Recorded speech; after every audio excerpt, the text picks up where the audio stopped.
Hey, Rich here. Welcome back to the blog. I am hanging out behind my house and I have just harvested a bunch of greens from, this is actually some chard that I tried to grow, but unfortunately the soil wasn't really deep enough and I had to put a kind of a cage guard over it to keep the squirrels away, and so it really wasn't able to grow to the height that, you guys have seen some of the chard that I've been using in some of the recipes that I've been showing you, and so this is certainly not that kind of, like, I wouldn't run out to the market and say, hey, I've grown the best chard in the world, but it's certainly a step that a person can take who's looking to, just bring more healthy food into your lives. As you can go out and you can, if you have just a tiny little spot, this is not a lot of room.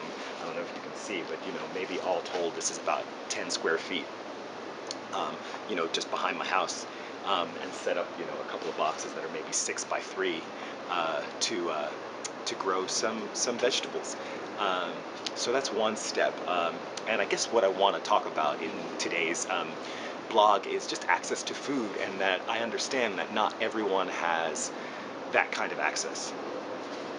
So the question is, well, what can you do if you know that getting your hands on organic food is, something that's like not in your budget? How can you shift your budget? Like, where can you cut corners in other places so that you can bring health to the front, so that you can make your health your priority? For example, if you're spending a lot on products for your hair or for your skin, you could maybe instead spend more on fresh fruits and vegetables, and you might see that you're going to have an improvement in your hair and your skin um, as the result of that.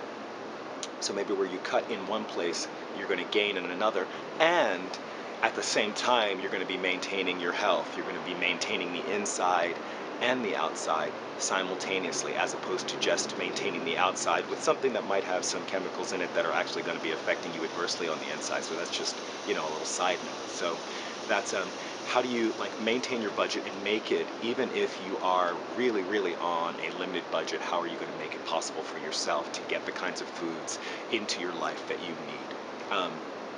You know, Another thing is that what we spend on clothes, for example, we spend a lot on, say, designer labels and things because we want to impress people.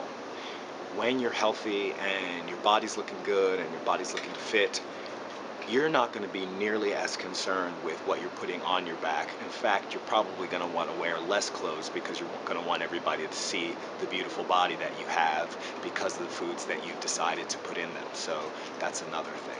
And then finally, there's the money, there's the time and money that you're going to save because you're not getting sick. When you lead a healthy lifestyle and you're eating the right foods for you, uh, you're going to spend less time um, laid up in bed or dragging because you can't get up in the morning because you're always exhausted because your body's just not getting what it needs. Um, and then, if you're someone like who works in, say, the service industry, you miss a day, you've missed, you can miss your paycheck for that week. Say, for example, you work for a catering company, you get sick, that's it. There's no, guarantee. There's no covering your losses. And then, of course, there's medical expenses. If you're not paying to go to the doctor as much, if you're not paying for medications because you have high blood pressure or you have some other um, disease, because you have diabetes, things that can be prevented or at least improved. You can improve your health even if you have diabetes and high blood pressure by maintaining a healthy diet. So I'm going to keep it short and say just that. Um, you can do it. You can find a way, whatever budget you're on, you can find a way to make space for yourself, to take care of yourself. I certainly hope that the people that that I love that are checking in on this can be inspired to give some thought to that.